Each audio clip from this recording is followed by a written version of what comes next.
نوتدونی اولین فروشگاه نوت موسیقی در ایران.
سلام دوست من، شما پیشنمایش این آموزش رو مشاهده کردید.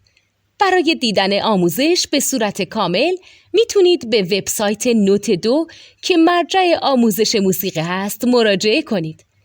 همچنین برای تهیه نوت موسیقی مرتبط با این آموزش هم میتونید به وبسایت نوتدونی که بزرگترین آرشیو نوت موسیقی در ایران هست مراجعه کنید.